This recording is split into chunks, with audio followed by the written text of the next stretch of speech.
Welcome to NH media. Suryapet జిల్లా పెద్దగట్టు లింగమంతుల స్వామి జాతరలో పాల్గొన్న ఎమ్మెల్సీ కల్వకుంట్ల కవిత. బోనం ఎత్తుకుని లింగమంతుల స్వామి జాతరకు వచ్చిన కవిత.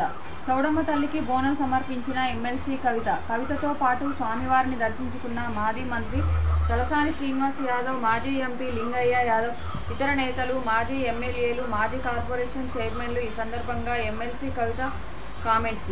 తెలంగాణ ప్రజలకు లింగమంతుల జాతర శుభాకాంక్షలు. స్వామివారికి బోనం చెల్లించడం నా అదృష్టంగా భావిస్తున్నాను. సమ్మక్క సారక్క జాతర తర్వాత రెండో అతిపెద్ద జాతర లింగమంతుల జాతర. తెలంగాణ రాష్ట్ర సంప్రదాయం, సంస్కృతులకు లింగమంతుల జాతర నిదర్శనం. కేసీఆర్ హయాంలో జాతరకు రూపాయలు 14 కోట్ల నిధులు కేటాయించడం జరిగింది. ఆలయాన్ని అన్ని విధాలా అభివృద్ధి చేశాం. ఈ ప్రభుత్వం కూడా సౌకర్యవంతమైన ఏర్పాట్లు చేయాలని కోరుతున్నాం. ఎమ్మెల్సీ కవిత. సేవ చేయడం జరిగింది.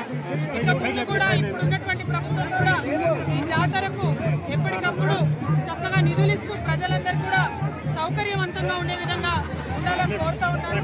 అందరికీ కూడా మళ్ళీ ఒకసారి లింగమంతుల జాతర సందర్భంగా శుభాకాంక్షలు. జై తెలంగాణ.